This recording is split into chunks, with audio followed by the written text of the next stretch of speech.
Rajasthan fish seed company में आप सभी दर्शकों का एक बार फिर से हार्दिक स्वागत है। तो हम बात करेंगे आज डेयरी फार्मिंग के बारे में।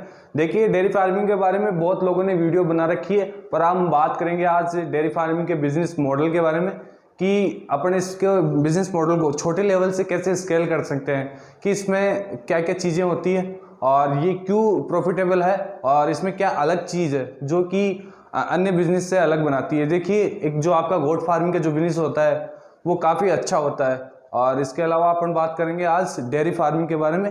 तो डेयरी फार्मिंग के बिजनेस मॉडल के बारे में बात करेंगे आज।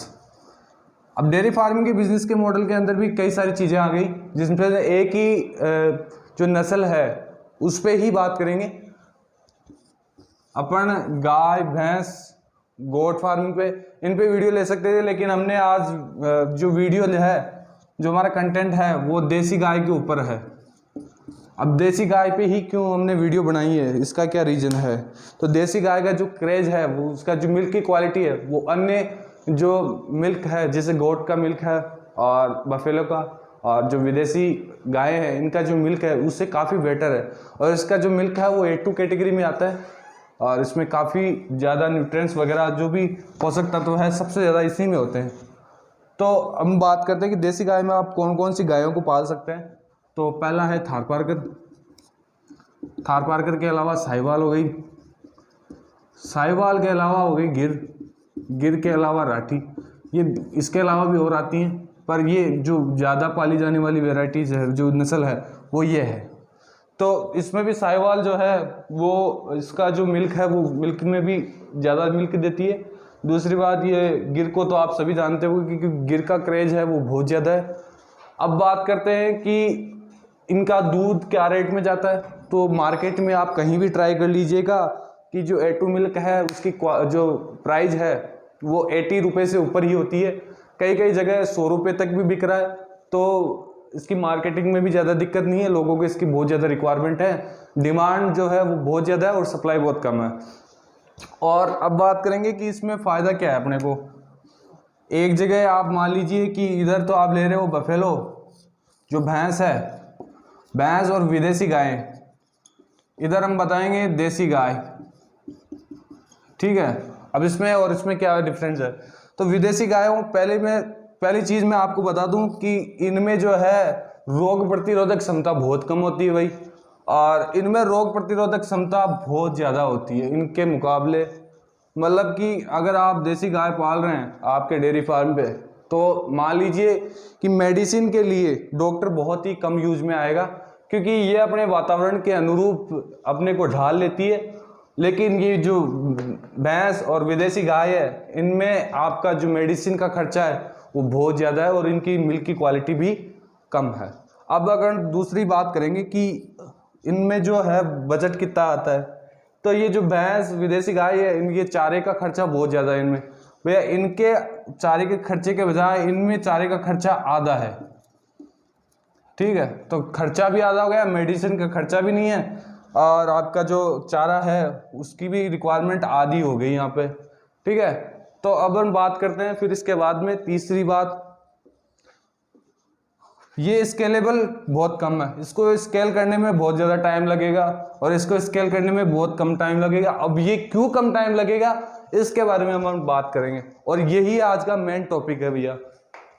तो अब स्केल के बारे में देखेंगे कि देसी गाय का अपन इसको विस्तार कैसे कर सकते हैं, अपने डेयरी फार्म को बढ़ा कैसे सकते हैं और कितना अपने को टाइम लग सकता है, ये सब चीज़ों के बारे में अपन आज देखेंगे। तो देखिए, तो देसी गाय में एक चीज़ मार्केट में आ गई है जो आपने सुना ही होगा, साल्टेड सीमन के बारे में।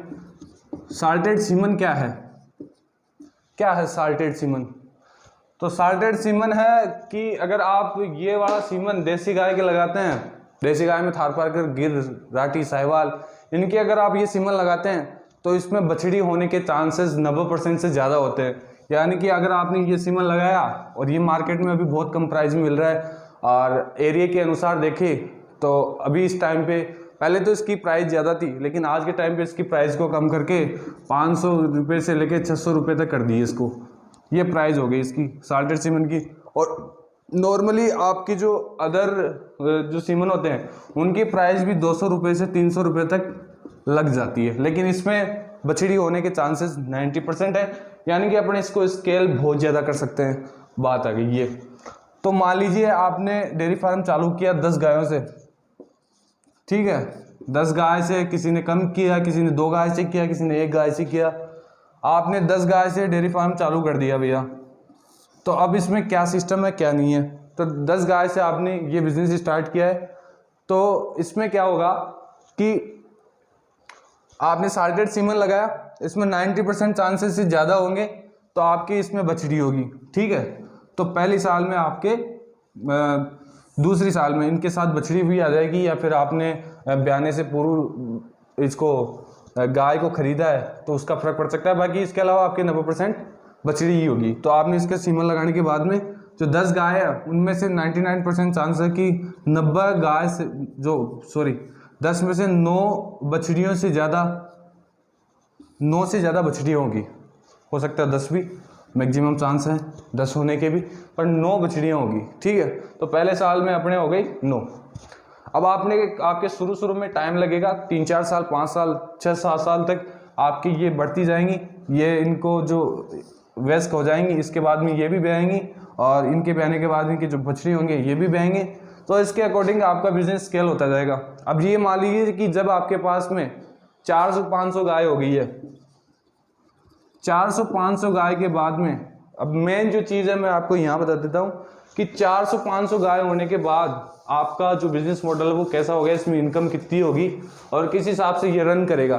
तो 400-500 गाय होने के बाद में आपके डेयरी फार्म पे देखिए, देसी गाय में एक चीज़ और मैंने आपको बताना भूल गया कि देसी गाय से आप इसके गोबर को भी बेच सकते हो। गोबर से आप FIM फार्म यार्ड मैन्यूर बना सकते हो, गोबर की खाद बोलते हैं जिसको। इसके अलावा आप इससे बायोगैस बना सकते हो, और देसी गाय के दूध से आप अन्य कई सारे प्रोडक्ट बना सकते हो। और देसी गाय हर चीज़ में काम आने वाली चीज़ है, इसका कहीं भी मिसयूज़ नहीं है। ये ऐसी चीज़ है जो आपके हर रोग में काम आती है।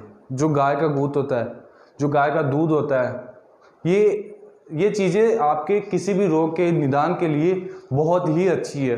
तो अपन बात करें 400-500 गाय के बाद में आपका बिजनेस मॉडल कैसा हो जाएगा। तो 400-500 गाय के बाद में आपके डेयरी फार्म पर रोज़ तो एक ब्याएगी भाई। 500 गाय है आपके पास, 500 गाय है आपके पास, एक साल में 365 दिन है, तो एक साल के अंदर एक तो ब्याना निश्चित है, ठीक है। एक ब्याएगी, एक के आपके सीमन लगेगा, यानी कि जो हीट में आएगी, एक हीट में आएगी। एक जो बछड़ी है वो एडल्ट होगी, जो मतलब एक बछड़ी एडल्ट होगी। इस अनुसार अकॉर्डिंग ये है कि आप रोज की एक 400 से 500 गाय होने के बाद में आप रोज की एक गाय बेच सकते हैं, यानी कि। और देसी गाय की जो गायों की जो प्राइस है वो लीटर के हिसाब से होती है। 1 लीटर के इसमें 10,000 रुपये होते हैं कि गाय है एक टाइम का जो दूध देती है उसमें 1 लीटर के हिसाब से पैसे होते हैं। तो 1 लीटर अगर 8 लीटर दूध दे रही है एक टाइम का, तो उसकी प्राइस हो गई 80,000 रुपये। मैं आपको ये नॉर्मली बता रहा हूँ, ये हर जगह ही अप्लाई होता है। तो इसकी रेट हो गई 80,000 रुपये। तो अपन मान के चल रहे हैं कि एक गाय बेचने पे अपने को 50,000 रुपये मिल रहे हैं, ठीक है, एक दिन की। ये हो गई ओनली अपने इसकी जो गायों की सेलिंग पे अपनी ये रेट मिल रही है। इसके अलावा आपको जो 400-500 गाय होगी, इनमें ब्याने वाली गायों की संख्या भी ज़्यादा होगी और मिल्क प्रोडक्शन भी ज़्यादा होगा। तो आप दूध भी बेच रहे हो, इसका गोबर भी बेच रहे हो आप, तो कई सारे प्रोडक्ट बना के भी बेच रहे हो। तो वो आपकी जो इनकम है वो अलग है। ये इनकम आपकी सेव इनकम है और 50,000 डेली की इनकम होगी। इसके अलावा आप 30 दिन में आपकी इनकम कितनी होगी 50,000 के हिसाब से, तो 15 लाख रुपए आपकी जो आप देख लेना कितनी होगी। तो ये डेली की इनकम हो गई 50,000 रुपये।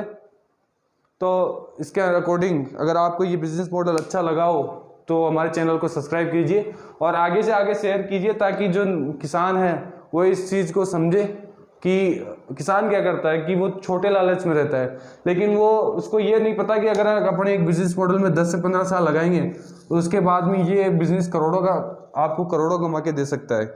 इसलिए वीडियो को एंड तक देखने के लिए आप सभी का बहुत बहुत धन्यवाद। Thank you.